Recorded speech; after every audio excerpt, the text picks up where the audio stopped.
போட்டித் தேர்வுக்கு தயாராகும் நாளைய அரசு பணியாளர்கள் அனைவருக்கும் வணக்கம். இந்திய சுதந்திர இயக்கத்தின் முன்னோடி அணிசேரா இயக்கத்தை உருவாக்கிய தலைவர்களுள் முதன்மையானவர் இந்தியாவின் முதல் பிரதமர், நவீன இந்தியாவின் சிற்பி பாரத ரத்னா ஜவஹர்லால் நேரு அவர்களை பற்றி இன்றைய காணொளியில் காண்போம். அவருடைய காலம் நவம்பர் 14, 1889 முதல் மே 27, 1964 வரை. அவர் பிறந்த ஊர் உத்தரப்பிரதேசத்தில் உள்ள அலகாபாத் ஆனந்த பவன். அவருடைய பெற்றோர் மோதிலால் நேரு, சொரூப ராணி, மனைவி கமலா கவுல், அவருடைய மகள் இந்திரா பிரியதர்ஷினி, அரசியல் குரு மகாத்மா காந்தி. அவர் பெற்ற சிறப்பு பெயர்கள்: சமாதான புறா, ஆசிய ஜோதி, ரோஜாவின் ராஜா, இந்தியாவின் ஆபரணம், நவீன இந்தியாவின் சிற்பி, மனிதருள் மாணிக்கம், வெளியுறவு கொள்கையின் சிற்பி ஆகிய சிறப்புகளை பெற்றுள்ளார்.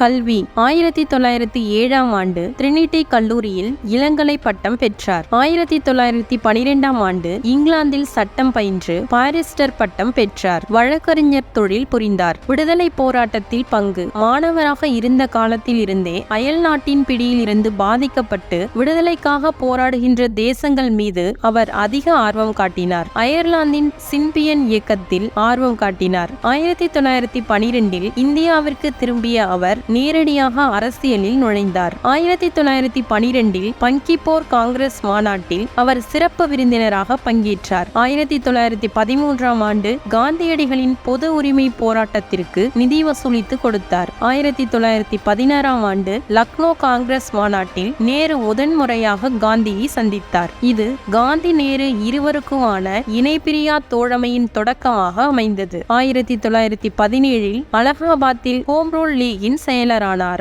1920இல் உத்தரப்பிரதேசத்தின் பிரதாப்கர் மாவட்டத்தில் முதல் கிசான் யாத்திரையை மேற்கொண்டார். ஒத்துழையாமை இயக்கம். 1920ஆம் ஆண்டு உத்தரப்பிரதேசத்தில் நடைபெற்ற ஒத்துழையாமை இயக்கத்திற்கு நேரு தலைமை தாங்கினார். 1920 முதல் 1922 வரை ஒத்துழையாமை இயக்கத்திற்காக அவர் 2 முறை சிறையில் அடைக்கப்பட்டார். நேருவின் தந்தையார் மற்றும் CR தாஸ் தொடங்கிய சுயராஜ்ய கட்சியில் சேராமல் காந்தியுடனே பணியாற்றினார். 1923ஆம் ஆண்டு செப்டம்பர் மாதம் அனைத்திந்திய காங்கிரஸ் குழுவின் பொதுச் செயலர் ஆனார். 1923ஆம் ஆண்டு செப்டம்பர் 22ஆம் நாள் பஞ்சாபின் அரசருக்கு எதிரான போராட்டத்துக்கு ஆதரவாக தடையை மீறி அம்மாநிலத்திற்குள் நுழைந்ததற்காக சந்தானம் மற்றும் கித்வானி ஆகியோரோடு கைது செய்யப்பட்டார். 1923ஆம் ஆண்டு இந்துஸ்தானி சேவா தளத்தை ஹார்டிகருடன் இணைந்து ஆரம்பித்தார். 1923இல் காங்கிரசின் காக்கிநாடா கூட்டத்தில்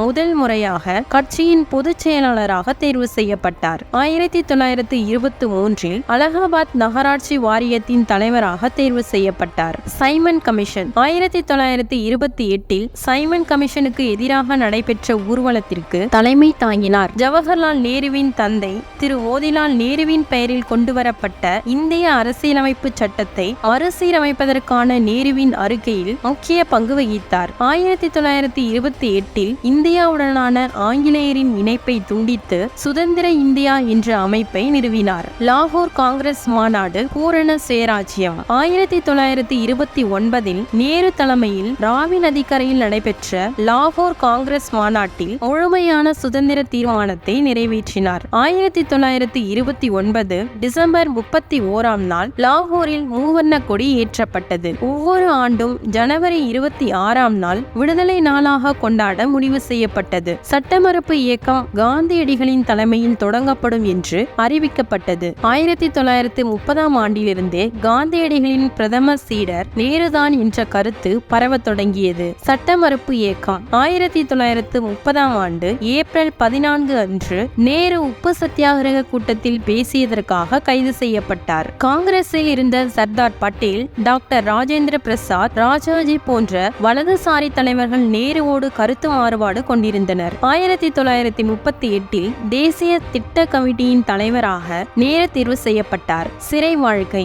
1930 முதல் 1935 வரை சத்தியாகிரகம் மற்றும் காங்கிரஸ் இயக்கங்களில் பங்கேற்றதற்காக நேரு பல முறை சிறையில் அடைக்கப்பட்டார். 1935ஆம் ஆண்டு பிப்ரவரி 14ஆம் தேதி அல்மோரா சிறையில் அவர் தனது சுயசரிதையை எழுதி முடித்தார். 1935ஆம் ஆண்டு அனைத்திந்திய மக்கள் மாநில மாநாட்டின் தலைவராக தேர்வானார். அயல்நாட்டு பயணம். நாட்டில் உள்நாட்டு போர் ஆரம்ப நிலையில் இருந்தபோது அவர் ஸ்பெயினுக்கு பயணம் மேற்கொண்டார். இரண்டாவது உலக போர் துவங்கும் முன் அவர் சீனாவுக்கு பயணம் மேற்கொண்டார். நேரு வி.கே. கிருஷ்ணமேனனுடன் இணைந்து ஜனநாயகத்துக்காக போராடி கொண்டிருந்த ஸ்பெயின் தேச போராளிகளுக்கு ஆதரவு தெரிவித்தார். ஐரோப்பாவில் பயணம் செய்து கொண்டிருந்த நேருவை முசோலினி சந்திக்க விரும்பிய பொழுது இரத்தக்கரை படிந்த கரங்களுக்கான சொந்தக்காரரை சந்தித்து கைகுலுக்க மாட்டேன் என்று கம்பீரமாக மறுத்துவிட்டார். தனிநபர் சத்தியாகிரகம். அக்டோபர் 31, 1940 இந்தியாவை வலுக்கட்டாயமாக உலகப் போரில் பங்கேற்க வைப்பதை கண்டித்து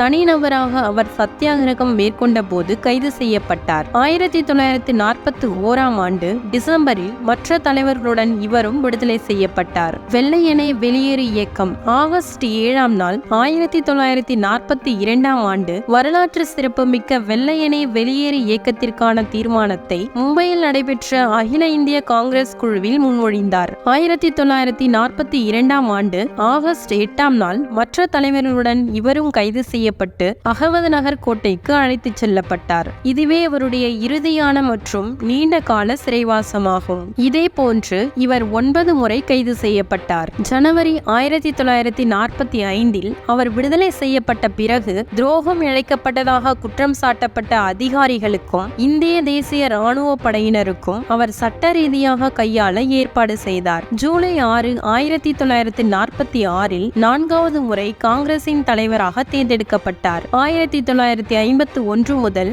1954 வரை மீண்டும் 3 முறை தேர்ந்தெடுக்கப்பட்டார். இடைக்கால அரசு. 1946 ஆண்டு செப்டம்பர் 2 நாள் அமைந்த இடைக்கால அரசு இந்தியா சுதந்திரம் பெற்ற 1947 ஆண்டு ஆகஸ்ட் 15 வரை ஆட்சியில் இருந்தது. ஜவஹர்லால் நேரு இடைக்கால அரசின் பிரதமராகவும் வெளியுறவுத்துறை மற்றும் காமன்வெல்த் உறவுகள் அமைச்சராகவும் இருந்தார். இந்தியர்களின் நீண்டகால கோரிக்கையான ஆட்சியில் பங்கு பெறுவது என்ற கனவு இடைக்கால அரசு மூலம் நிறைவேறியது. குறிக்கோள் தீர்மானம். 1946 ஆண்டு டிசம்பர் 13 நாள் நேரு இந்திய அரசமைப்புக்கான குறிக்கோள் தீர்மானத்தை அரசமைப்பு நிர்ணய சபையில் அறிமுகப்படுத்தினார். நேரு அறிமுகப்படுத்திய குறிக்கோள் தீர்மானம் இந்திய அரசமைப்பின் உணர்வு மற்றும் உள்ளடக்கத்திற்கான மிகச் சுருக்கமான அறிமுகமாக அமைந்தது. விடுதலையின் போது நேரு நிகழ்த்திய உரை. உலகம் உறங்கும் போது இந்தியா விழித்துக் கொண்ட நீண்ட காலத்திற்கு முன்னர்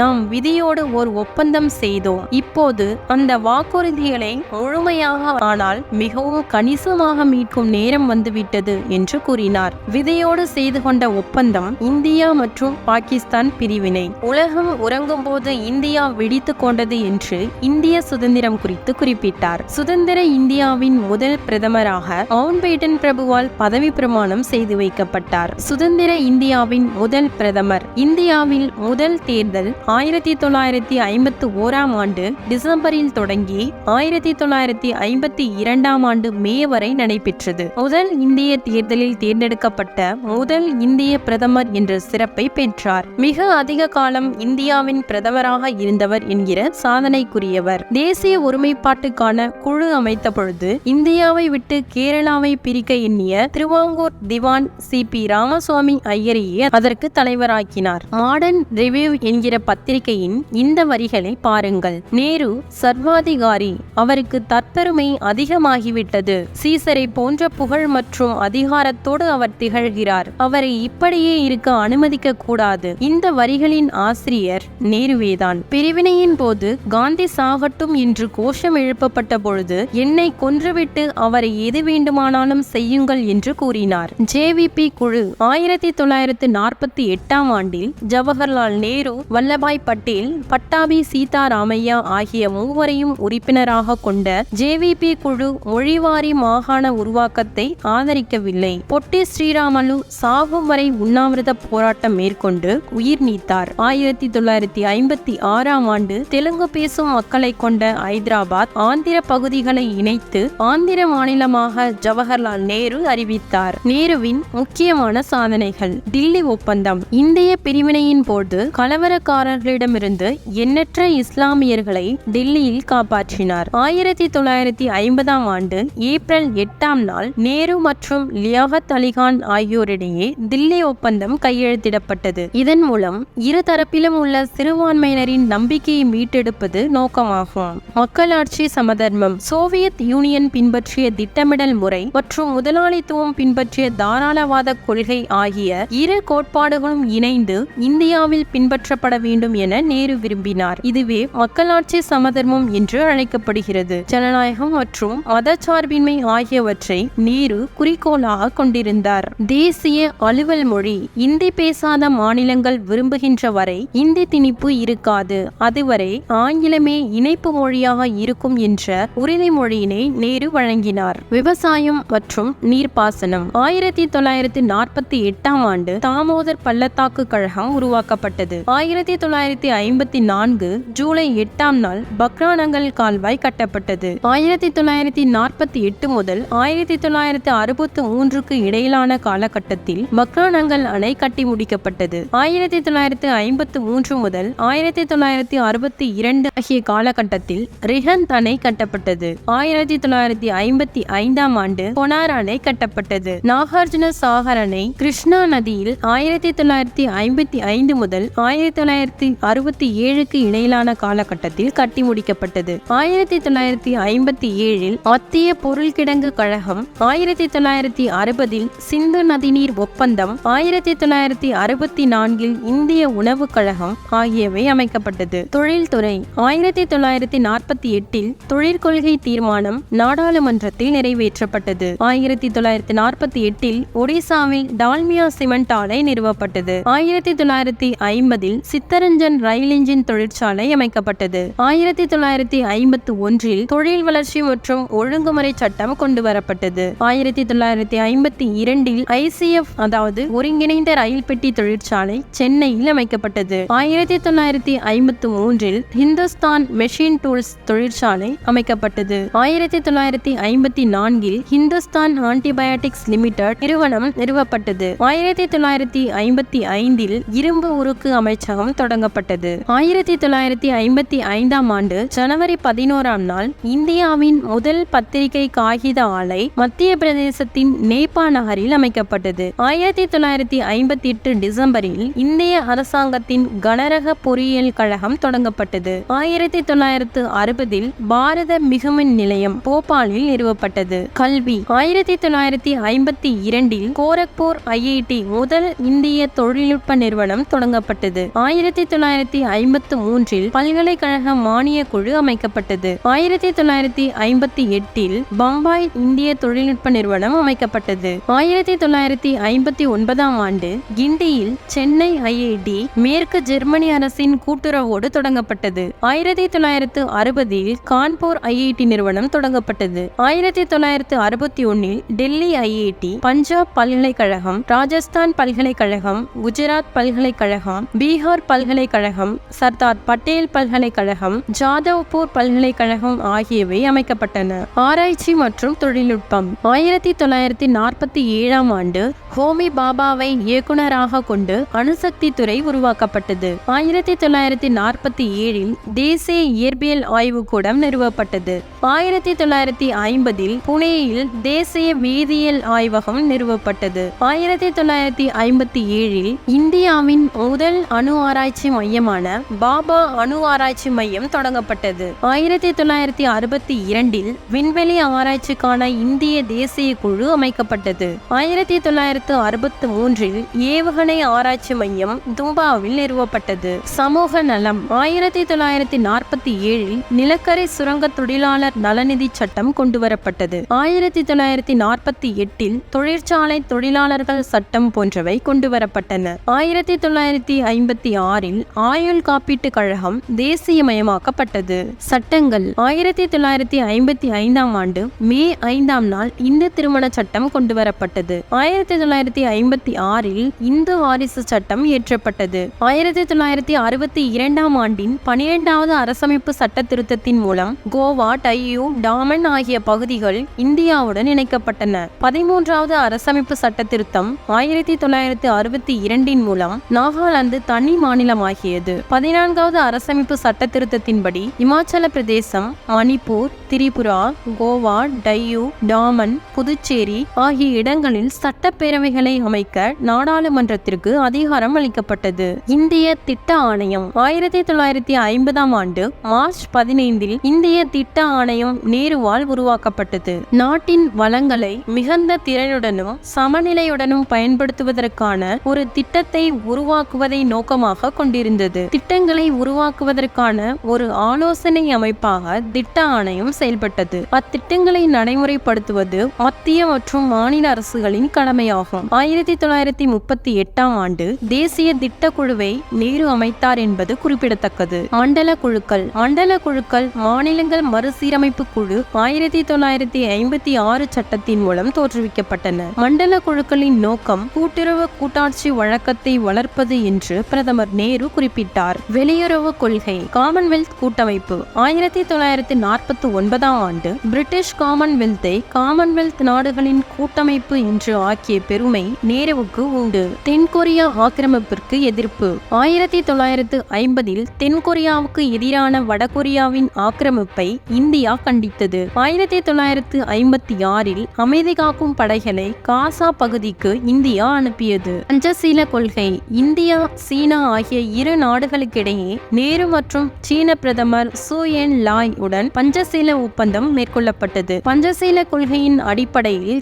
இரு நாடுகளும் உறவுகளை பேணுவது என்று இரு நாட்டு தலைவர்களும் முடிவு செய்தனர். பாண்டு மாநாடு 1955இல் ஏப்ரல் 18 முதல் 24 வரை இந்தோனேசியாவில் நடைபெற்றது. இதில் 29 நாடுகளின் தலைவர்கள் கலந்து கொண்டு அணிசேரா இயக்கம் உருவாவது பற்றி விவாதித்தனர். அணிசேரா இயக்கம் 1961ஆம் ஆண்டு அமைக்கப்பட்டது. இதன் பொருள் நீதிக்கும் அநீதிக்குமான சண்டையில் யார் ஒருவரும் நடுநிலையோடு இருக்க முடியாது என்பதாகும். கூட்டு சேராமை என்பதன் பொருள் இராணுவ ரீதியாக எந்த ஒரு வல்லரசுகளுடனோ அல்லது இராணுவ முகாம்களுடனோ உடன்பாடு செய்து கொள்ளக்கூடாது என்பதாகும். அணிசேரா இயக்கம் தோன்றுவதற்கு காரணமாக இருந்தவர்கள் இந்தியாவின் ஜவஹர்லால் நேரு, எகிப்தின் கமால் அப்துல் நாசர், கானாவின் குவாமி நிக்ரூமா, இந்தோனேஷியாவின் அகமது சுகர்னோ, யூகோஸ்லேவியாவின் ஜோசிப் புரோஸ் டிட்டோ ஆகியோர் அணிசேரா இயக்கம் தோன்றுவதற்கு காரணமாக இருந்தனர்.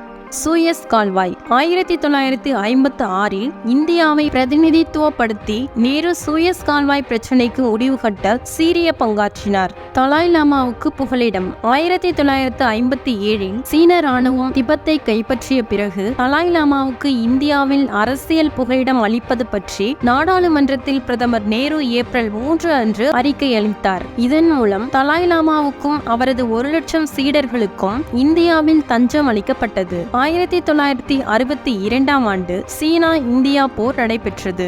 நேரு எழுதிய நூல்கள் 1934ஆம் ஆண்டு உலக வரலாற்றின் காட்சிகள், 1934ஆம் ஆண்டு விடுதலையை நோக்கி என்கிற சுயசரிதை நூல், 1934ஆம் ஆண்டு இந்தியாவின் கண்டுபிடிப்பு ஆகிய நூல்களை எழுதினார். பத்திரிகை 1919ஆம் ஆண்டு தி இண்டிபெண்டன்ட், 1938ஆம் ஆண்டு நேஷனல் ஹெரால்ட் ஆகிய பத்திரிகைகளை வெளியிட்டார். மகள் இந்திரா காந்திக்கு நேரு எழுதிய கடிதங்கள். ஜவஹர்லால் நேரு 1922ஆம் ஆண்டு முதல் 1964ஆம் ஆண்டு வரை 42 ஆண்டுகள் தன் மகள் இந்திரா காந்திக்கு கடிதங்கள் எழுதி கொண்டே இருந்தார். நேரு வெளிநாட்டுக்கு சென்ற பொழுதும் இந்தியாவில் இருந்த பொழுதும் மகளுக்கு கடிதங்கள் எழுதினார். சிறைச்சாலையில் அடைக்கப்பட்ட பொழுதும் கூட அவர் கடிதம் எழுதுவதனை நிறுத்தவே இல்லை. அரசு செய்த சிறப்புகள் 1955ஆம் ஆண்டு பாரத ரத்னா விருது வழங்கப்பட்டது. தீன் மூர்த்தி பவன் நேரு பிரதமராக இருந்த காலத்தில் அவருடைய இல்லமாக இருந்தது. தற்போது அவர் நினைவாக அருங்காட்சியகமாக மாற்றியமைக்கப்பட்டுள்ளது. ஜவஹர்லால் நேரு பல்கலைக்கழகம் இந்தியாவின் பெருமை வாய்ந்த பல்கலைக்கழகங்களில் ஒன்றாக செயல்பட்டு வருகிறது. நவம்பர் 14ஆம் நாள் குழந்தைகள் தினமாக கொண்டாடப்படுகிறது. இவ்வாறு தனது 35 ஆண்டு கால சுதந்திர போராட்ட காலத்தில் 10 ஆண்டுகள் சிறை தண்டனை பெற்று 17 ஆண்டுகள் பிரதமராக அரும்பணியாற்றி இந்திய வரலாற்றில் தனிப்பெரும் தலைவராக தடம் பதித்தவர் நேரு என்றால் அது மிகையாகாது. மேலும் இதுபோன்று போட்டித் தேர்வுகளுக்கு பயனளிக்கும் தகவல்களை உடனுக்குடன் அறிந்து கொள்ள துளிர் IAS அகாடமியின் யூடியூப் சேனலை சப்ஸ்கிரைப் செய்யவும். நன்றி, வணக்கம்.